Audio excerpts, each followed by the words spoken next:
All righty, folks. We just looked at what happened in the last couple of weeks with the market, the Fitch downgrade, earnings. We're talking about the importance of next week. Well, now, what is next week all about? We got CPI, inflation reading on Thursday. We got PPI on Friday. We have a follow through of the bloody last week. The one and only Mr. Dan Bird is here to catch us up. The floor is yours. Good morning. Great to be back. I want to thank everyone that joined our educational session on July 16th. How long did it take for your voice to recover? It took a couple of days. I'm glad I went on vacation, put it that way. Yeah. Exactly. How many total people were actually signed up for that? 150 or something? Yeah, 157, I think. Okay, nice. That's good. And some of the folks couldn't attend, but they did sign up. And I think you sent a link out this past week for the recording. So actually it was last Friday. I personally added 157 people. So this is how it works. If you are one of my students in any other courses, including the free one, just go back to Teachable with your whatever your Teachable account is, your email, log in, and I added it to your enrollments for free. If you are not one of my students, you have to go to Teachable because that's where this is stored. And all I did was use your name, first and last, and your email from your Eventbrite. Everybody logged in via Eventbrite. So I just created an account. You just go to Teachable, put in your email.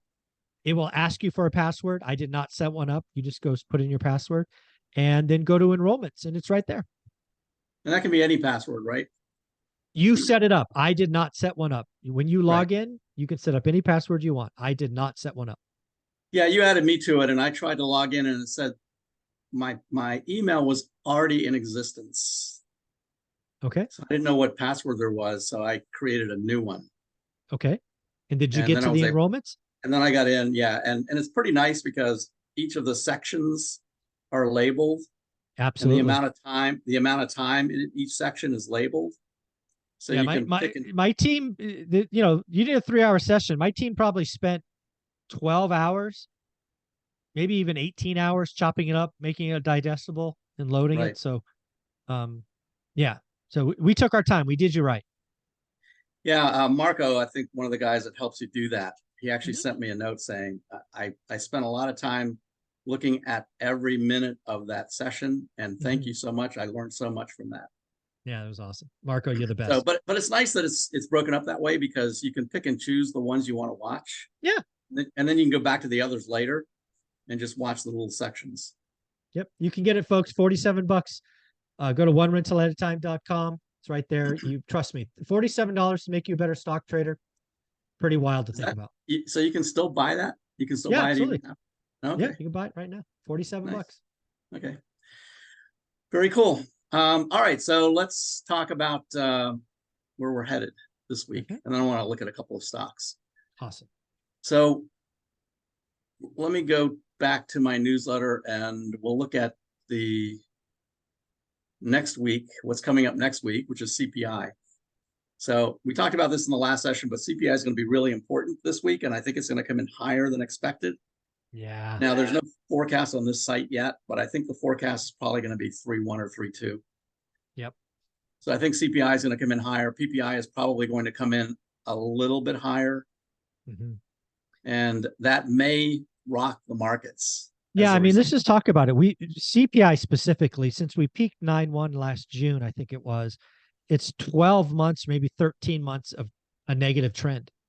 Right. This will be a reversal. This will break trend. I don't think the market's ready for it. Yeah, I think the market kind of knows that it may come in flat, that it's not going to go down again this month. But I don't think the market is ready if it comes in at 3.2 or 3.3 or even higher than 3.3. Yeah. Which it very well could. I mean, I think that'll put another rate hike back on the table for September. I agree. And frankly, I think the market is kind of ready to have a reason to sell. Yeah, you've been telling me this for a while, right? The market's tired. It's running out of steam. I think the market's almost like, I think it wants to sell. Feels like. Yeah. I think it wants to take a break. I think the market needs a vacation. So I think market psychology. Yep. Basically been almost straight up since March. Yeah. And that's not sustainable. I mean, a lot of this is FOMO. You know, once we broke through this halfway point right here, a lot of people are like, oh, I'm going to miss out unless I get in. You know, we're already halfway back from the bear market of last year. We're actually 3/4 of the way back right now.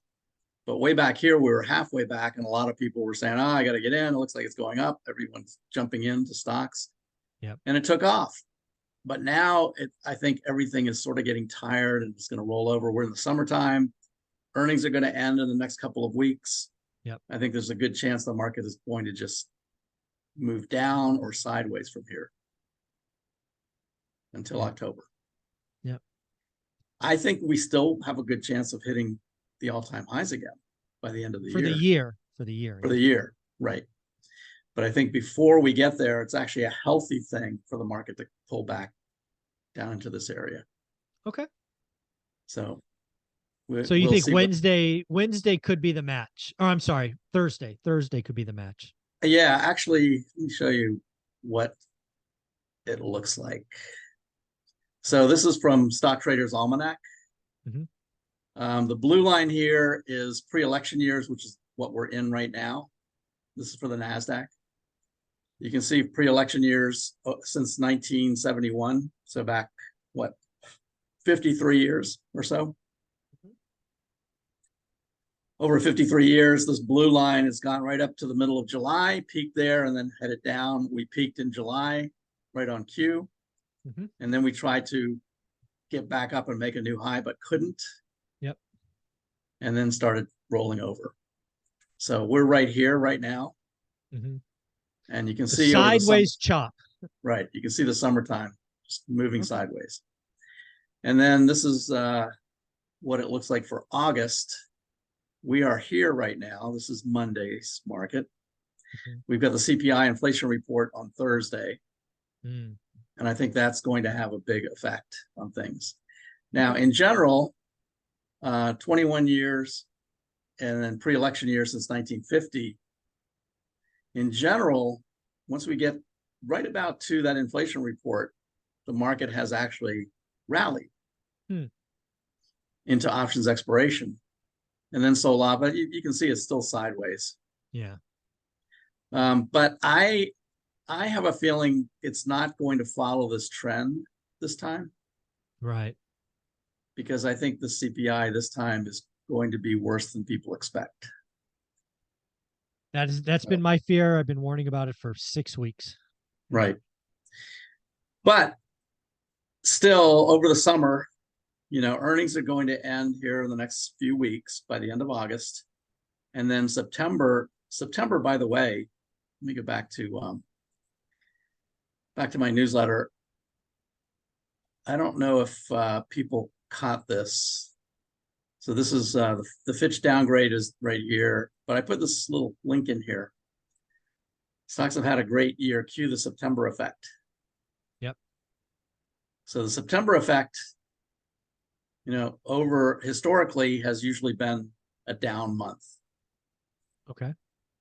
So we have to be careful of that. September is one of the worst months of the year for the market.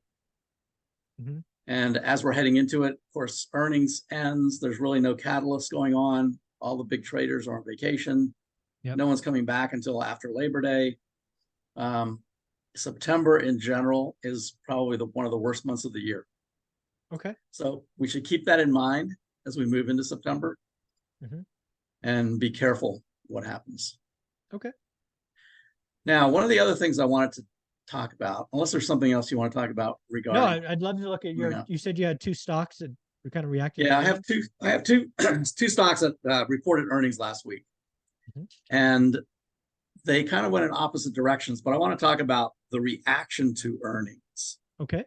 So in general, I don't like to buy a stock before earnings. Right. I usually don't like to hold a stock through earnings. But there is one of the few that I have. I actually sold most everything before I went on vacation, except for NVIDIA and this one. Okay. And so the first one I want to talk about is DraftKings. So is DraftKings the one you're saying this one? This is the one you held? This is the one I held, yes. Okay. All right. I held this into earnings. DraftKings rallies on surprise profit. More upbeat full year sales as new sports betting customers roll in. Now, DraftKings sold off about 6 months ago, big time.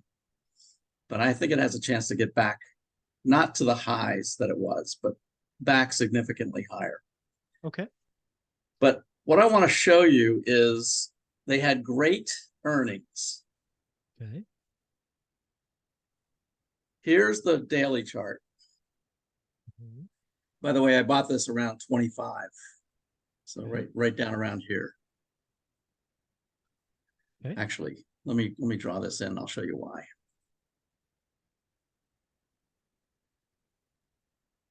And this is what I covered in the class that we did. Right. I use Netflix as the example. But this was the resistance that I kept hitting. Right. Right about 26. Mhm. So I bought it down here at 25 when it hit the 21-day moving average. Mhm. And this was back in July. So about a month ago. Okay. I got into it at 25. And then it went up in expectation of earnings, had a nice run, came back down to the 21-day right here. And my stop was right about, actually, let me put that in. My stop was right at this gap right here. Right about there. So you bought it, you raised, you went up, you moved your stop up. Yep. Okay. Right. The stock went up to here. I moved my stop up to here. So this is where my stop is sitting right now. Okay. And then they had great earnings. And it opened way up here, almost at 34. Now, I have 3,500 shares of this. Okay. So it gapped up about $4. So figure it out. That's $14,000 in one day. Right. Well, if you sold. If I sold, that's right. Very good point. If I sold, but I didn't sell. Now I could have, as if I was just being a trader, I could have sold up here. Right. And had a really nice profit. Yeah. But I didn't. It went up and it started coming back, which I expected it to do. I expected it to sell off. I expected there to be a lot of profit takers up here. Yeah, of course. Big move like that, you psychology, take the profit. Right. That's right. For the folks that took my class, one of the first things that I talked about was figure out where the orders are. Where are the orders? So when something gaps up like this, then there's a lot of sell orders sitting up here. Yeah. And in fact, there are probably a lot of trailing stops all the way up. Oh, for sure. Now, the market makers were overwhelmed by great earnings. They were overwhelmed by buyers. So they couldn't take the other side. They had to let the buyers just go. But once the buyers got up here at the top, then the market maker stepped in and a lot of profit taking started, and it just started to sell off. And it sold off all the way down, almost down to the 21-day moving average. Now, I'm going to show you something here. This is a 5-minute chart.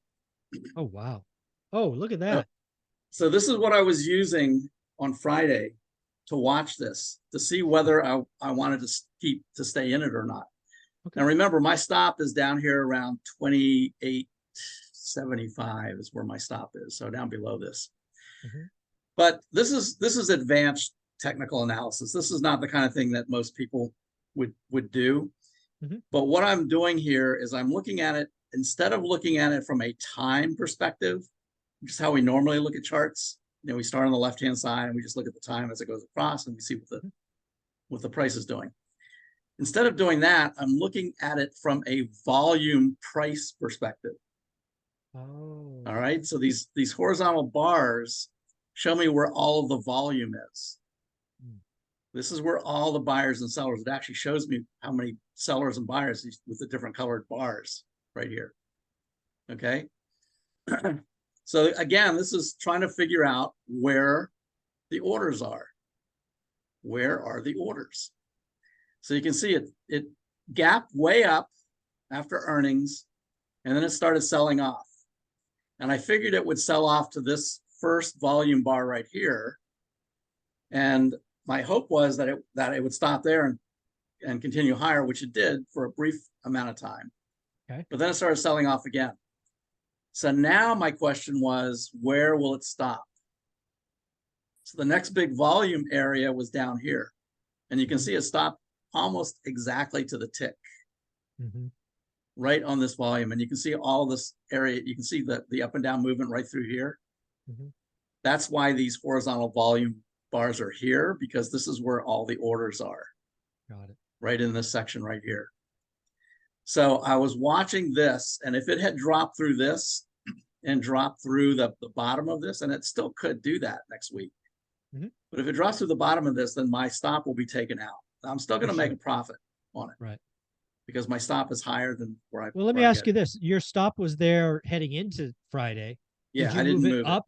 You didn't move it. I did not move it.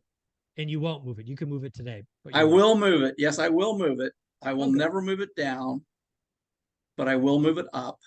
Yep. But I knew this type of action was going to happen after earnings. Okay. Because in a combination of profit taking and market makers trying to make, the other side of the market, which means they have to sell. Right. I knew this kind of action was going to happen. I just didn't know how far it would go. It actually went further than I thought it would go. Okay. So I left my stop where it was at 28.75 with the idea that if this does end up being the low that it's going to go, if it continues to go higher next week. And by the way, when it got down here and it bounced right there, you can kind of see the volume. See the volume down below here? Yep. See how the volume was drying up? Yep. So volume was going way down. It was actually below the average. Again, this is a 5-minute chart. So I could see volume was drying up as this went down. The other thing that I noticed is if you'll take a look at the PPO, you see this low part of the PPO and then the higher one here. Do you see that? Yeah. You see where the price was? The price was here and then it made a low. Yep. But the PPO made a high. That is a positive divergence. Right. That means the sellers are running out of steam. Got it. And when that happened, when I saw this PPO start to go up, then I knew that this was probably as far as it was going to go. Got it. So now if this continues higher, then I will move my stop up to just below, about 30.25, somewhere around here. Makes sense. Okay. And then I'll continue to watch it. And stocks never go straight up. So I want to see it go up and then come down and then start to go up again. If that happens, it goes up, comes down, starts to go up, then I'll move my stop up to where that was, just like we did in the class with Netflix. Yeah, I like it. We did this in real time. Yeah, the thing that I want to point out here is that it's the reaction to earnings that's important. Yeah. Right? It's not always the actual earnings. The earnings pushed it way up, but it sold off. It went from what, $34.50 down to $34 right there. Yeah. Now for me, if I'm watching my account with 3,500 shares, yeah, what's that? $15,000. Yeah, it is. $14,000 disappeared there in about 3 hours. Ouch. But I'm still positive because my stop was above my 5 point. Of course. All right. So that's okay. That's okay. Yeah. But you always second guess yourself and say, why didn't I sell up here? I could have made $14,000. Well, because I think that this is going to go even higher. Okay. So if I go back here and I go back and look at this let's look at it on a weekly chart. Look back here, 55, $50 way up here, $50 way up here. Even this low right here was at 45. So I 40 to 45. I still think that this could make it up there to 40 to 45. So another $10 or $15 times 3,500 is a pretty nice profit. Yeah. Not stock chart trading advice, just one guy's opinion on that's just my opinion. I'm just showing everyone, how I look at these things. Right. Now, the other one I want to show to talk about the reaction to earnings. And this is one that a friend of mine sent me a note just this morning, actually, and said, hey, take a look at Fortinet. They've got great technology. Is it time for me to get in? Oh, it's funny. I actually talked about Fortinet the other day on the Daily Financial News because it's in the cybersecurity space, a space you and I both played in for a little while. And, you and I both know when you're talking IT budgets, cybersecurity is that last thing that people cut. Right. Right? They will cut other stuff first. Yeah. And Fortinet's the second company in the cybersecurity space to have a weak earnings forecast. So my Right. fear, my fear, Dan, is all the other tech stocks. If cybersecurity is disappointing, what does that mean for operations? You know, Yeah. the other stuff. So it's Yeah. going to be a tough sledding. The ones that get cut first. Yeah, Exactly. absolutely. I mean, I think it that's why you need to look at the sectors and see what the rotation looks like. See, it's clear that people are rotating out of technology already. They Yeah. have been for the last month. Well, I actually want to go upstream. What multiple, like if you have one cybersecurity company report disappointing forecast, that could be a operation problem, right? Yeah. They could be executing bad. But Right. when you have multiple now, that tells me that companies that we used to sell to, you and I used to sell this stuff. Yeah.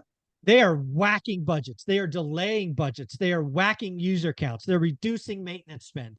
It's got to be an ugly time to be selling IT software, is my guess.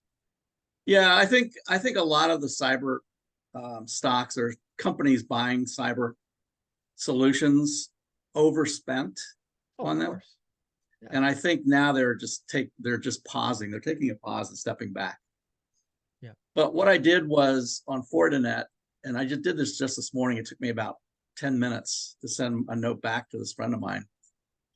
Oh, look at that chart. Oy. I looked at the chart. I said, first of all, the chart is very damaged. Right? It went from being above its 50-day, right at its 21-day. And if you look at the chart, I mean, you probably should have sold out when the 8 crossed the 21 right up here before earnings. It was giving you warnings right there. But it crashed not only through the 50-day, but it went through the 200-day. That's not normal. That is not a good look. That is a broken chart. And again, it ended right at the low. And so he was asking me, you know, Fortinet has great technology. Should I buy it here? And I said, well, I don't think they're done selling. The only reason the selling stopped was because the market closed. It went right down to the top of the gap. And this is what I covered in the class a couple of weeks ago. Right. Here's the gap right here back in February. So it stopped right at the top of the gap, but it very likely will go through the gap and close that gap. Right. So it still could get down to 52.50, somewhere in that range. Now this one here is a daily chart. Look at the volume. Yeah. Huge volume. Accumulation distribution had already been falling. So it already had warning signs right here. But it crashed through. This is Fortinet compared to the S&P. Right? It's back to way back here in early 2023 when it was underperforming the S&P. Right. And then the blue one is the really telling one. That is, how is it doing versus its peers, versus its industry group, which is software, the software group. Yeah. And it crashed through that as well. And it's well below its lows, its 52-week lows. So my response was, absolutely not. It's not time to buy it right now. But let's look at a long-term chart, a weekly chart. And now you look at that candle. Again, it went through the 8, the 21, the 50, and it's probably headed down here to where this support level is at about 47. And the 200-week moving average is about 46.50 and rising.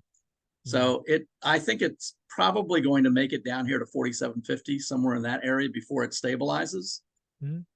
But again, you can see the relative, you know, it's heading towards the lowest that it's been. Right. All the way back to 2021. You know, all the way back to 2021. And compared to its peers, it's already back to 2021 levels. Yeah. So my recommendation is no, it's not time to buy it yet. I would watch to see if it can stabilize right here at 47.50. If it can't, if it drops through that very, very major support and the 200-week moving average, if it goes below 45 right here, Mhm. it could very quickly get down to the next support level, which is 25. Oh, sheesh. Okay. And, So don't touch. Again, not financial advice, but this chart is not saying don't touch not it. financial advice, but I did also let him know that now keep in mind that short covering is going to come in here as well. So you're going to see it bounce at some point, maybe Monday or Tuesday. You're going to see it bounce because a lot of shorts are going to cover. You're going to say, well, yeah, I made my money, I'm out. And it's going to look like it's starting to bounce back up, but be careful of that. Right.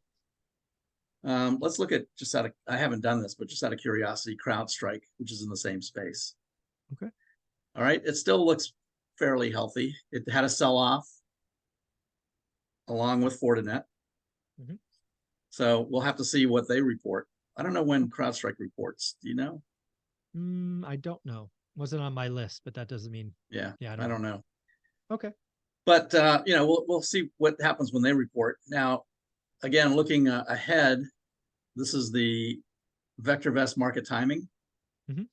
And you can see that it's still positive, but it's already gone through this 30-day line. For this to turn negative, two things have to happen. It has to go below the 30-day, which it has, and the DPO, the detrended price oscillator, needs to go below 0, which has not happened yet. Yeah. But it may be headed there. Right. So if that happens, then VectorVest also will be giving a negative view. Okay. So a lot of things we have to watch. Next week is going to be critical. I think the CPI is going to jolt a lot of people. And I think because we're in the summertime, I think the market is looking for an excuse to sell off. So I would be very careful right now. Very cool. Well, do me a favor, share your website one more time. And I remind folks, if you want to get access to his 3-hour training, you can go to onerentalatatime.com on the courses tab. You can get it $47. Become a better trader in 3 hours. Yep. And by the way, you can get my newsletter for free. You just have to register your email. Don't ask for a credit card or anything like that. There's lots of other content out there as an annual member, which is $99 for a year. I've had a few annual people that have signed up for the annual have sent me some suggestions on how to even add more value, which I'm thinking about doing anyway. But I may do some separate Zoom meetings just for the folks that signed up. A small community of traders. I think you would. I think you would enjoy that with a small group of folks, and maybe doing it once a quarter. That way you don't, you don't crush yourself. I would encourage you to think about that. Yeah, of course. That's what people love about you. Yes. Right. And then I'm adding a lot of other things to it too, like the top 10 VectorVest stocks, the top 10 earnings beat stocks. And I'm about to sign up for IBD, Investors Business Daily. Wow. So I'll have the top 10 IBD stocks, and then folks can look at those 3 groups and compare and pick out the ones that are common across all of them. I can't wait to see how you take this website and your gift for helping people going forward. Dan, thank you so much. We will talk next week. You bet. Have a good weekend. You got it.